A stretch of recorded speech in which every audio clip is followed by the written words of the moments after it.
నమస్కారం అండి, మీ పేరు? నా పేరు అశోక్ అండి.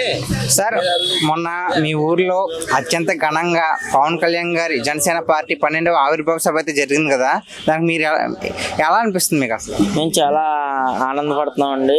మా అధినాయకుడు ఇక్కడ ఇంత ఘనంగా సభ ఏర్పాటు చేయడం, ఆ సభ ఏ లోట్లు లేకుండా వచ్చిన ప్రతి కార్యకర్త నుంచి ఎమ్మెల్యే మంత్రి వరకు కూడా ఆనందాలతో వెళ్ళారండి. ఇక్కడి నుంచి మేము గత 5 సంవత్సరాల నుంచి మా నాయకుడిని పావలాకి పనికిరానోడు కూడా నోటికి ఇష్టం వచ్చినట్టు దూషించినోడిని ఈరోజు మా పిఠాపురం నియోజకవర్గం తెలుగుదేశం అవనివ్వండి, జనసేన అవనివ్వండి, వరమ్మగారు అవనివ్వండి, వరమ్మగారి దగ్గర నుంచి కార్యకర్త వరకు చంద్రబాబు నాయుడు గారి వరకు అందరూ కలిసి సమిష్టిగా మా పవన్ కళ్యాణ్ గారిని ఈరోజు ఈ స్థాయిలో నిలబెట్టామండి.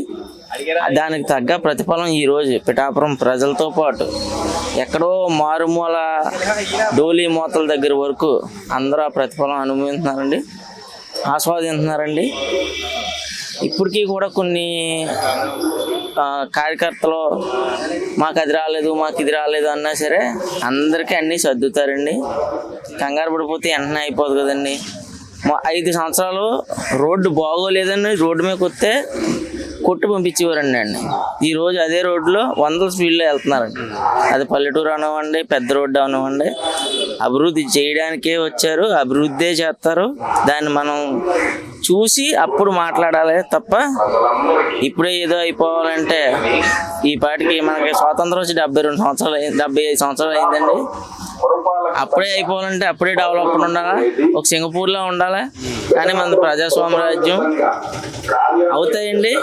ఈ నాయకులు ఇప్పుడే వచ్చారు, ఇక మీద అభివృద్ధి ఏదన్నా చూడాలి తప్ప ఇప్పుడే జరిగిపోవాలంటే కొంచెం టైం పడుతుంది. సార్, నిన్న మొన్నటిదాకా అదంతా జస్ట్ ఒక రోడ్డు మాత్రమే సభ జరిగిన ప్రదేశం.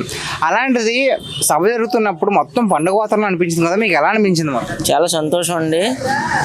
రోడ్డు అనే దానికంటే పవన్ కళ్యాణ్ గారు పలానా ప్లేస్కి వస్తున్నారంటే అక్కడే పండగ తయారైపోద్దండి. జన సైనికులు అవనండి, మా వీర మహిళలు అవనివ్వండి, మిగిలిన సభ్యులు అవనివ్వండి, పవన్ వస్తున్నారు అని పిలిపిస్తే చాలండి. ఎవరికి ఒక రూపాయి చేతిలో పెట్టి రామ్మనవలసిన పని లేదు. అది ఎంత దూరమైనా ఎలాంటి ప్లేస్ అయినా సరే పవన్ అడుగు పెడుతున్నారు అంటే అది బంగారమేనండి. ఇంకొక విషయం ఏంటంటే, వచ్చిన ప్రతి ఒక్కరికి ఉచితంగా మజ్జిగ, పుచ్చకాయలు, భోజనాలు నిర్వహించారు కదా, దానికి మీరేమంటారు అసలు?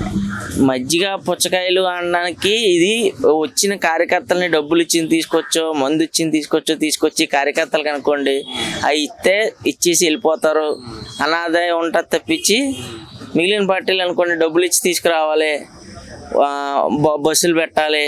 ఇది స్వచ్ఛందంగా వచ్చే వాళ్ళు అంటే ఎవరు వస్తారండి? మన ఇంట్లో వ్యక్తులు, మన సొంత వ్యక్తులు ఏం ఆశించకుండా వస్తారు. వాళ్ళకి ఏం చేయాలి? మనం అన్ని ఏర్పాట్లు చేయాలి. మీరు పుచ్చకాయలు ఇవే అంటున్నారు, అది కూడా కాకుండా రాత్రి 11 గంటలకి వచ్చిన ప్రతి కార్యకర్తకి భోజన ఏర్పాట్లు చేశారండి. ఆ భోజనాన్ని ఎంతమంది ఉంటే అంతమంది కూడా తిని ఆనందపడి బస్సు ఎక్కి హాయిగా వాళ్ళ స్వగ్రామాలకు చేరుకున్నారండి. అందరూ భగవంతుడి దయ వల్ల ఏ అపశృతులు లేకుండా అందరూ సవ్యంగా ఇంటికి చేరుకున్నారండి. ఇక్కడే కాదండి, ఎంత దూరం నుంచి వచ్చినా సరే వచ్చాము, మాకేమీ సౌకర్యాలు లేవన్న కార్యకర్తని మీరు రాష్ట్ర వ్యాప్తంగా ఒక్కరితో కూడా చెప్పించలేరండి. ఇది మా పార్టీ కాబట్టి వచ్చిన ప్రతి వ్యక్తి మా సొంత వ్యక్తి. థ్యాంక్స్ అండి.